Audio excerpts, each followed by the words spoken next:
Welcome to Connecting Words in Hebrew, or little words with big meanings. So it's more than just connecting words, but we're going to slip in some little things. These are all easy to memorize. This is an easy video, but you probably will get more payoff for this video than any one video in the whole course, because we're going to talk about some little words that are everywhere in the Hebrew Bible. They're all over the place. They're easy to recognize because they're on the front of the word.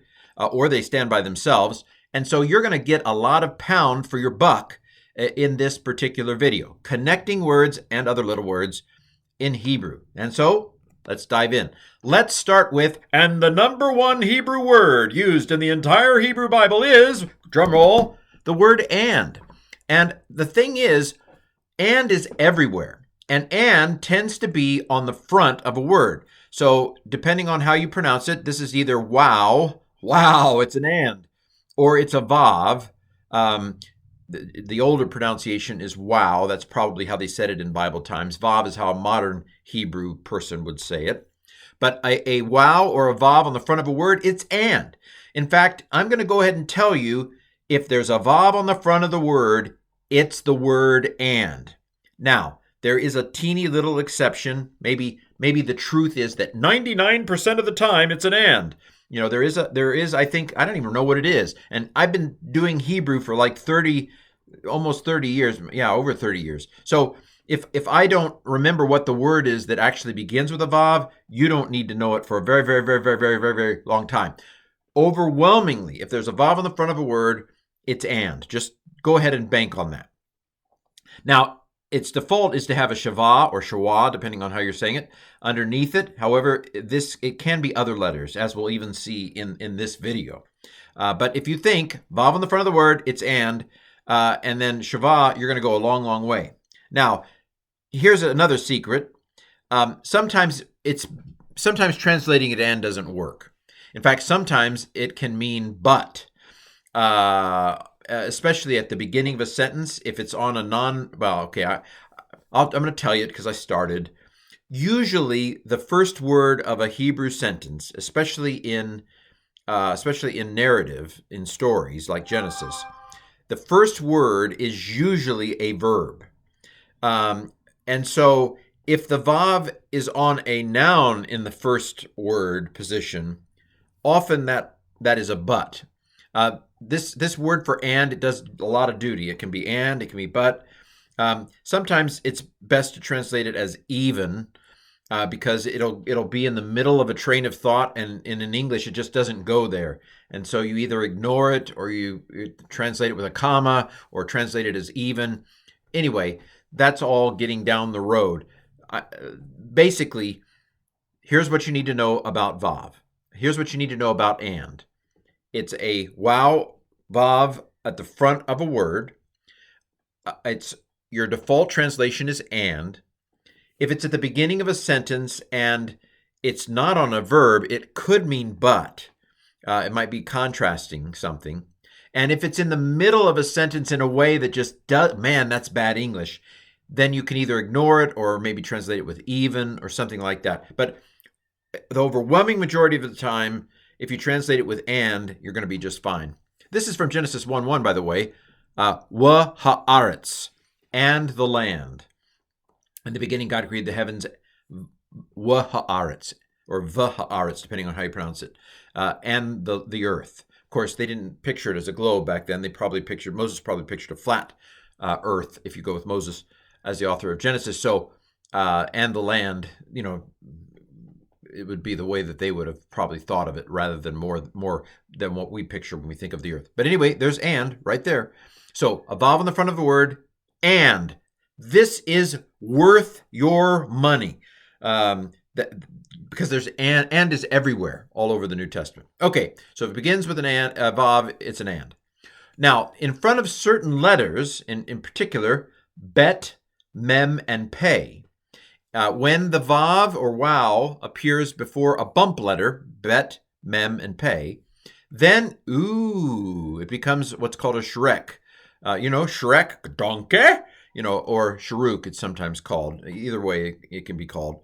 But so you can see here, this is uvein, And because it's in front of a buh and a bet, in front of a bump letter, it goes, ooh, it's a bump letter. This is also from Genesis 1. God divided between the heavens and the earth. And so that bane is between, uvein and between is the translation of that. So a wow at the front of a word is and, sometimes but, sometimes man. It doesn't make any sense. Let's forget it. And then in front of a bump letter, it goes ooh. So there you have vav. Now here's a special construction that I'll mention later in the course, but let me just mention this one here. This is wa ya he, wa ya he, and it translates as and it was, or and it came to pass. This is a fairly common form. But what I want to tell you is this is a wow or a vav, a patak, and a doubled letter there. This is a special construction. What it tells you is that this is a past tense.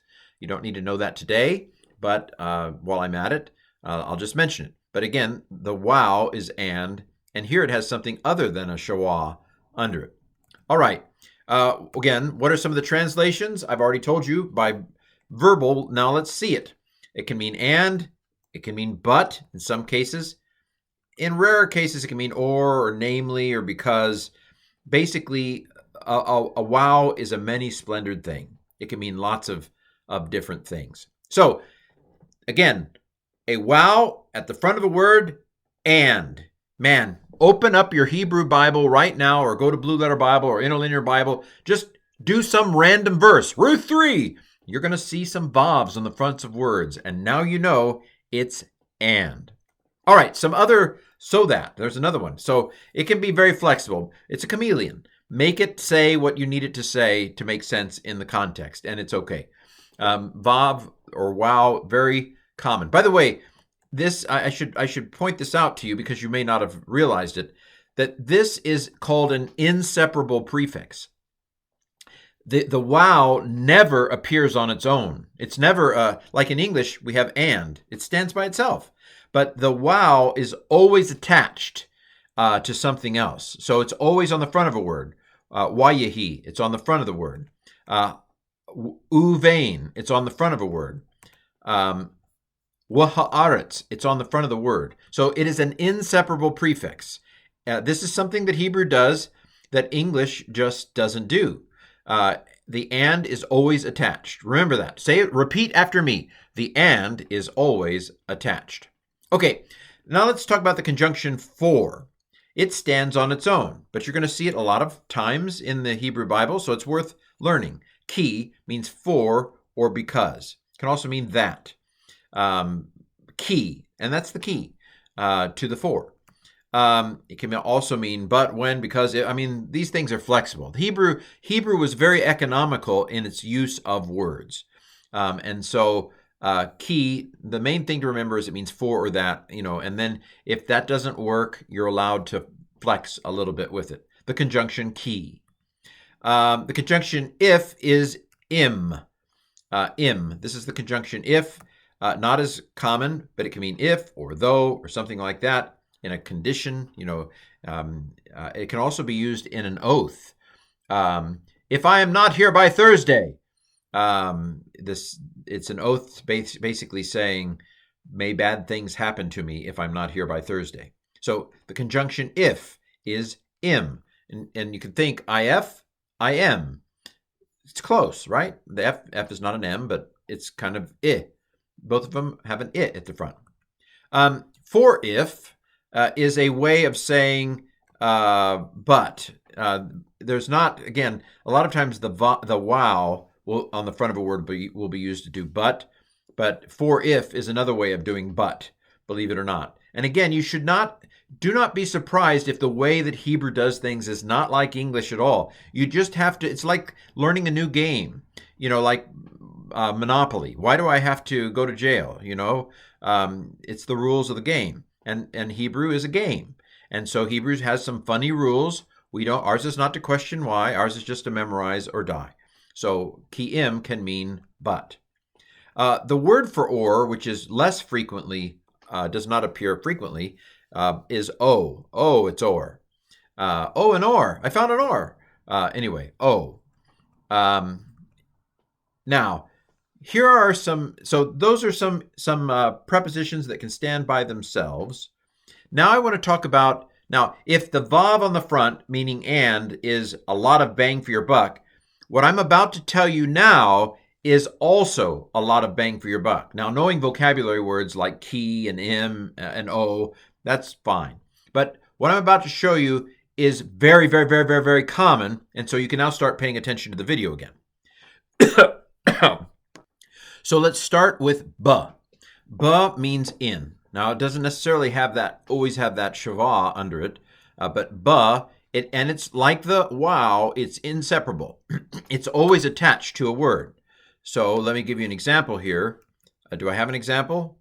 Okay, I don't have an example. But like if I wanted to say in the land, I would say ba'aretz.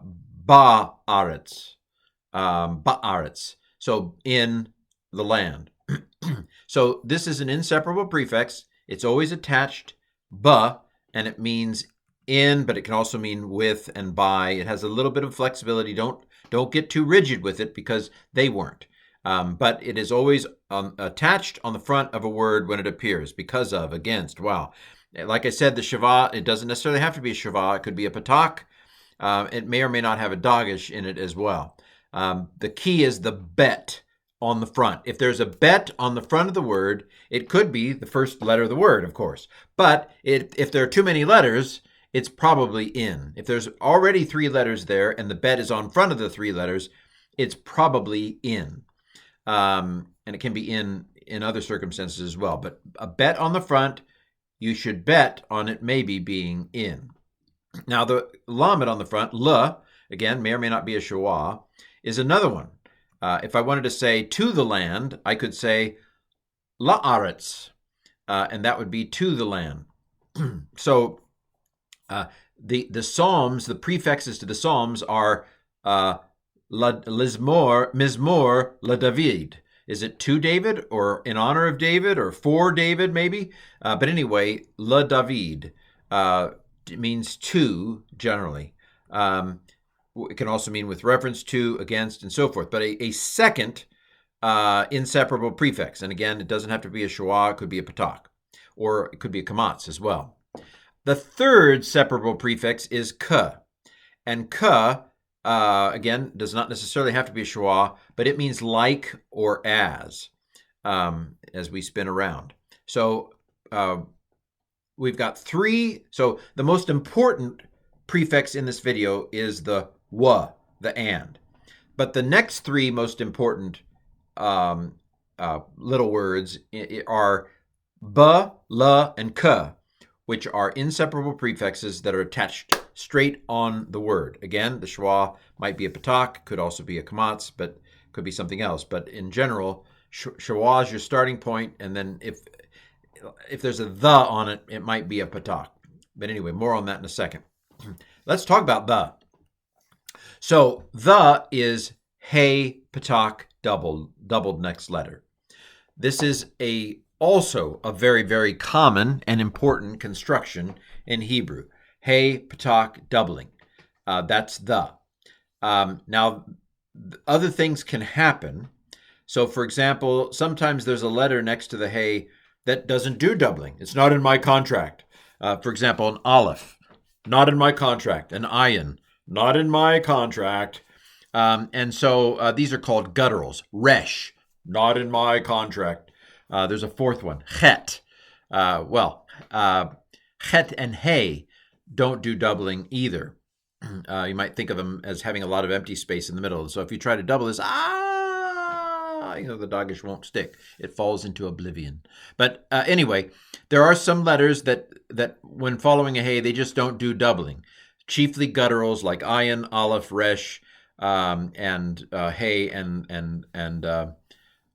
chet. None of those will do a dagesh. So what happens is some of the time nothing happens. Like if it's a hey or a chet, the patak just says, I give up. And it's still a patak there, but you just have nothing to indicate the doubling.